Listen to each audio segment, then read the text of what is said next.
Blackheads usually begin when pores get clogged with excess oil and dead skin cells, so prevention works best when skincare stays gentle, regular, and simple, rather than harsh, aggressive, or constantly changing. Wash acne-prone skin no more than twice a day, and also after heavy sweating, using a mild cleanser and lukewarm water, because frequent washing, rough scrubbing, and very hot or very cold water can irritate the skin and make acne seem worse. Do not try to squeeze, scrape, or clean out blackheads at home, because that can worsen inflammation and may increase the risk of lasting marks or scarring. Choose oil-free or non-comedogenic skincare, sunscreen, and makeup when possible. Remove makeup before bed, and keep oily hair products away from the face. If your skin tolerates them, over-the-counter ingredients such as salicylic acid, adapalene, and benzoyl peroxide can help unclog pores or support acne control, but they should usually be introduced gradually because dryness and irritation are common when people first begin using them, and improvement often takes several weeks rather than happening overnight. A light moisturizer can help if treatment makes the skin feel dry or tight, and if acne becomes painful, widespread, scar-forming, or does not improve after a reasonable trial of self-care, it is sensible to see a dermatologist.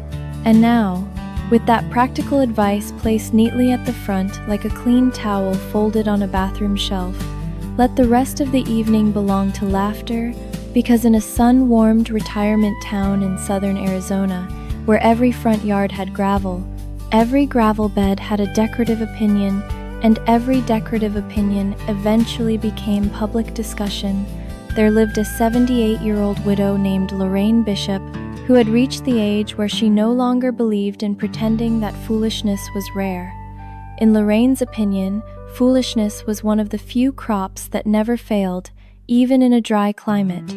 Lorraine lived in a tidy beige stucco house with green trim, a small cactus garden, 2 patio chairs, and a front walkway so swept and orderly that delivery drivers slowed down slightly out of respect. Her late husband, Morris, had been practical in every serious part of life and deeply unserious in one specific category: outdoor decorations that embarrassed other adults. Over 40 years of marriage, he had acquired a metal rooster with a cracked tail, a ceramic fish that served no known function, and, his crowning glory, a concrete donkey wearing a sheriff's badge. He had won the donkey at a church raffle after misunderstanding the ticket prices and buying enough chances to finance half the event. He brought it home in the back of his truck like a champion and set it proudly beside the front gate. "Every property," he had said, brushing dust from the donkey's painted ears, "needs one law-abiding citizen who looks like he'd arrest a weed." Lorraine had laughed until she cried. The donkey stayed. It stayed through summer heat, grandchild visits, one paint refresh, a roof repair, and the long years after Morris died, when the house learned how to hold memory without making a speech about it. Lorraine never moved it. She did not explain why. She did not need to. The donkey, ridiculous and sturdy, made the yard feel less abrupt. It said that laughter had happened there and might yet happen again if given half a chance. Her 2 closest allies in daily life were Elaine Foster, age 73, retired office manager, owner of 6 excellent cardigans and 1 flawless instinct for other people's carelessness, and Gerald Tucker, age 82, former hardware store manager, amateur domino strategist, and a man who trusted socket wrenches, cornbread, and his own judgment more than he trusted committees, consultants, or anyone under 50 who said, "Curated." Every Thursday morning, the 3 met at Mesa Bloom Cafe, where the toast was always slightly too dark, the coffee was serious, and the waitress, Patty Lou, called everyone honey, in a tone that made it clear she could also have them removed if necessary. One Thursday in late March, Lorraine arrived 10 minutes late with an expression so sharp that Elaine stopped buttering her toast halfway through the act. "That face," Elaine said, narrowing her eyes, "means either the HOA sent a letter or somebody has done something stupid on your property." Lorraine sat down, placed her purse beside her, and said, "Someone has entered my donkey in a talent show." Gerald blinked once. Elaine blinked twice. Patty Lou, approaching with a coffee pot, came to a full stop. "Your what?" Elaine asked. "My concrete donkey," Lorraine said. Sheriff Badge stood by the front gate, now apparently listed as Act Number 7 in the Desert Bloom Senior Showcase. Patty Lou set down the coffee pot with reverence. "Not the sheriff donkey," Lorraine nodded. "Exactly the sheriff donkey."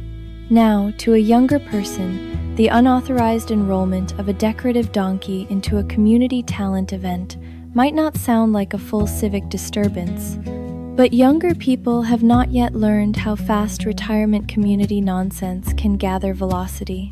In Sunset Crest, every bake sale, porch walk, hymn sing, or themed luncheon had a way of expanding beyond its advertised purpose and becoming a referendum on style, leadership, dignity, or potato salad. So the fact that Lorraine Bishop's yard donkey had become a scheduled performer in the annual senior showcase was not just odd, it was volatile. "How," Gerald asked slowly, "does a concrete donkey become a performer?" Lorraine drew a folded flyer from her purse and slid it across the table. In curly print beneath a watercolor sunset, the program listed music, skits, a ventriloquist, a ukulele medley, and then, unmistakably, Deputy Jasper, Western Character Performance. Elaine read it twice. "Jasper? Morris named him on and off," Lorraine said, "usually when he wanted to sound official." Patty Lou leaned in. "What is a Western Character Performance?" Lorraine looked at her with dead calm. "I assume that is what thieves say when they cannot admit to decorative fraud." By the time breakfast arrived, half the diner knew. A man at the counter blamed visiting grandchildren. A woman near the pie case blamed committee women with glitter and no boundaries. Patty Lou blamed a lack of useful employment. "This town needs a bridge project," she said. "Too many people have time." Elaine took out a pen. Gerald sighed the sigh of a man who knows nonsense has now become scheduled. "We're investigating," Elaine announced. Lorraine closed her eyes briefly. "We're ordering eggs." "Both can happen," Gerald said. So after breakfast, they drove back to Lorraine's house, where the first surprise was waiting. The donkey was gone. The patch beside the front gate where it usually stood was bare except for a rectangle of cleaner gravel and one faint wheel mark. Lorraine stopped so fast, Elaine nearly walked into her. "Oh no," she said quietly. Gerald bent to inspect the ground. "Well," he murmured, "that escalates things." They searched the yard, which was ridiculous because none of them truly believed the donkey had grown modest and hidden behind the barrel cactus. Elaine found a piece of red bandana fabric caught on the gate latch. Gerald found 2 parallel wheel tracks leading toward the street. Lorraine found herself standing in the middle of her own front walk with one hand on her hip, feeling exactly the way she had felt the year Morris bought a chainsaw from a man named Larry in a church parking lot. "This," she said, "has become a hostage situation with props." By noon, the whole neighborhood knew. At the mailbox cluster, Mrs. Tompkins asked whether the donkey's absence affected official voting. At the pharmacy, a cashier said she heard Deputy Jasper was a crowd favorite. At chair yoga, 2 women paused in mid-stretch to ask if the animal was insured. Even the groundskeeper, Luis, who had wisely made a career of remaining neutral during resident nonsense, shook his head and said, "The donkey? That's crazy." Lorraine's daughter Paula called from Dallas after hearing the story from a cousin who always seemed to know the wrong thing first. "Mother," Paula said, laughing too hard to be useful. Why is Dad's donkey in a talent show? Because civilization is thinner than we pretend, Lorraine replied. Are you upset? I am offended on principle and curious in detail. That sounds about right. The first real lead came from the post office. Gloria Ann, who ran the small counter with the alertness of a woman who had quietly become the central nervous system of local information, lowered her voice and said, I saw 2 women and 1 teenage boy loading something heavy into a golf cart near the community hall yesterday evening. One of the women had one of those giant bedazzled visors. Elaine and Lorraine looked at each other instantly. Only one woman in Sunset Crest wore a visor so aggressively that even memory could identify it. Charlene Moffat, head of the Desert Bloom Senior Showcase Committee and owner of a decorative philosophy best described as mercilessly festive. By 1:30, they found Charlene at the community hall, where volunteers were setting up string lights, folding chairs, hay bales, and a fake saloon backdrop. The moment she saw Lorraine, Charlene's smile developed guilt at the edges. Lorraine, she said brightly, which is how guilty people often open. I was just going to call you. Then, fate has saved you the trouble, Lorraine replied. Where's my donkey? Charlene pressed both hands to her blouse. Now, listen. No, you listen. Why has my late husband's concrete donkey been removed from my yard and entered into a talent showcase under a false stage name? Several volunteers within earshot stopped working, because if older people have one true athletic gift, it is instant stillness during good conflict. Charlene inhaled. We only borrowed him. Gerald, standing slightly behind Lorraine with his arms folded, made a low sound in his throat that suggested civilization had disappointed him again.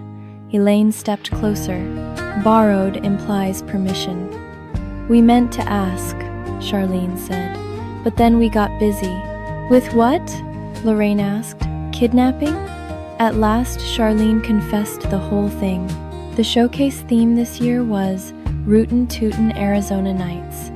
Somebody on the committee had the idea that Deputy Jasper would make a perfect prop for the saloon scene, especially if they gave him a little cardboard speech bubble and maybe a sheriff's star sash. Charlene admitted she had seen the donkey in Lorraine's yard many times, knew he was darling, and assumed Lorraine would be pleased once she saw the finished staging. You assumed I'd be pleased,